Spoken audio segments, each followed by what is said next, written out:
BJP. നേതൃത്വം നൽകുന്ന മഹായുതി സർക്കാർ മഹാരാഷ്ട്രയിൽ അധികാരം ഏറ്റെടുത്തിട്ട് 3 മാസം പിന്നിട്ടിരിക്കുകയാണ്. അധികാരമേറ്റെടുത്ത നാൾ മുതൽ സർക്കാരിൽ അസ്വാരസ്യങ്ങളും പതിവായിരിക്കുകയാണ്. ഉപമുഖ്യമന്ത്രിയും ശിവസേന വിമത വിഭാഗം നേതാവുമായ ഏക്നാഥ് ഷിൻഡെയാണ് മഹായുതിക്ക് മുന്നണിക്ക് തലവേദന സമ്മാനിക്കുന്നത്. ചരിത്രത്തിലെ ഏറ്റവും വലിയ വിജയം നേടിയിട്ടും ബി.ജെ.പി. മുഖ്യമന്ത്രി ദേവേന്ദ്ര ഫട്നാവിസിന് സമാധാനമായിട്ട് അവിടെ ഇരിക്കാൻ സാധിച്ചിട്ടില്ല എന്നതാണ് വാസ്തവം.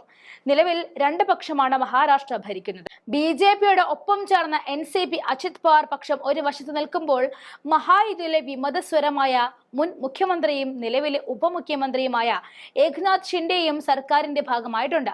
ഭരണനിർവഹണത്തിൽ നിസ്സഹകരണം കാട്ടിയാണ് ഏക്നാഥ് ഷിൻഡെ മഹാരാഷ്ട്ര സർക്കാരിൽ പ്രതിസന്ധി ഉണ്ടാക്കുന്നത്. എന്നാൽ ഒറ്റയ്ക്ക് ഭരിക്കാൻ ഭൂരിപക്ഷമുള്ള ബി.ജെ.പിക്ക് ഷിൻഡെയും പരിവാരങ്ങളും എന്ത് കാട്ടിയാലും ഒരു ചുക്കുമില്ല എന്ന ലൈനാണ്. വഴക്കിട്ട് നിൽക്കുന്ന ഷിൻഡെ വീണ്ടും പരീക്ഷിക്കുകയാണ് ബി.ജെ.പി. ചെയ്യുന്നത്. വേണമെങ്കിൽ മഹായുതി മുന്നണിയിൽ നിന്ന് തന്നെ ഷിൻഡെയും കൂട്ടരെയും മാറ്റി നിർത്തുമെന്ന സൂചനകളാണ് ബി.ജെ.പി. നൽകുന്നത്. ഷിൻഡെയുടെ അനുഭാവികളായ എം.എൽ.എമാർക്ക് ഏർപ്പെടുത്തിയിരിക്കുന്ന Y+ കാറ്റഗറി സുരക്ഷ എടുത്തുമാറ്റിയാണ് മുഖ്യമന്ത്രി ദേവേന്ദ്ര ഫട്നാവിസ് തുറന്ന യുദ്ധം തന്നെ പ്രഖ്യാപിച്ചിരിക്കുന്നത്. 20 ശിവസേന ഷിൻഡെ എം.എൽ.എമാരുടെ സുരക്ഷാ സംഘത്തെയാണ് മുഖ്യമന്ത്രി ദേവേന്ദ്ര ഫട്നാവിസിന്റെ നിർദ്ദേശപ്രകാരം പിൻവലിച്ചത്. പ്രശ്നം രൂക്ഷമാകാതിരിക്കാൻ ബി.ജെ.പി. എൻ.സി.പി. അജിത് വിഭാഗം നേതാക്കളുടെ സുരക്ഷയും ചുരുക്കിയെങ്കിലും നടപടി കൂടുതൽ ബാധിച്ചത് ശിവസേന നേതാക്കളെയാണ്. 2022 ശിവസേന പിളർപ്പിന് ശേഷമാണ് ഷിൻഡെ വിഭാഗം എം.എൽ.എമാർ, എം.പിമാർ, മുതിർന്ന നേതാക്കൾ എന്നിവർക്ക് ഉയർന്ന സുരക്ഷ ഏർപ്പെടുത്തിയത്. അന്നുണ്ടായിരുന്ന സുരക്ഷാ പ്രശ്നങ്ങൾ ഇപ്പോഴില്ല എന്ന് ചൂണ്ടിക്കാട്ടിയാണ് സർക്കാർ നടപടി എടുത്തതും.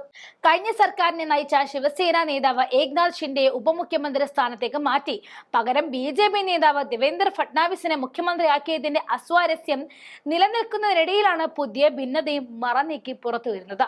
മുഖ്യമന്ത്രിയുടെ യോഗങ്ങൾക്ക് സമാന്തരമായി ഔദ്യോഗിക യോഗങ്ങൾ വിളിച്ചതും സമാന്തര സംവിധാനങ്ങൾ രൂപീകരിച്ചതും ബി.ജെ.പിയുമായി ശീതയുദ്ധത്തിലാണ് ഷിൻഡെ വിഭാഗം നിൽക്കുന്നത്.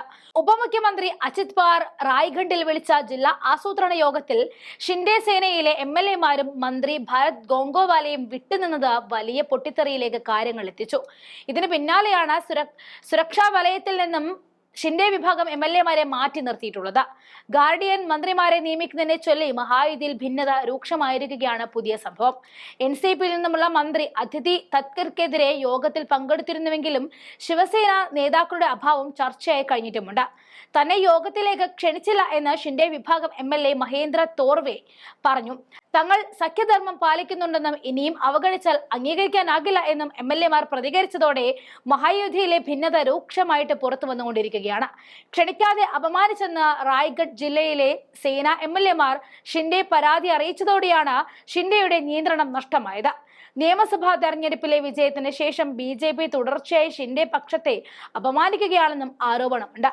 റായ്ഗഡിലും നാസിക്കിലും ഗാർഡിയൻ മന്ത്രിസ്ഥാനം വേണമെന്നാവശ്യപ്പെട്ട് ഷിൻഡെ പക്ഷം സമ്മർദ്ദം ചെലുത്തിയതാണ് ബി.ജെ.പി. കലിപ്പ് മോഡിലേക്ക് എത്തിച്ചത്. സർക്കാർ രൂപീകരിച്ച് 3 മാസം കഴിഞ്ഞിട്ടും 2 ജില്ലകളിലെ ഗാർഡിയൻ മന്ത്രിമാരെ ഇതുവരെയും നിശ്ചയിക്കാൻ സാധിക്കാത്തത് സർക്കാരിലെ ഒരു വലിയ വിള്ളലുകളാണ് തുറന്നു കാട്ടുന്നത്.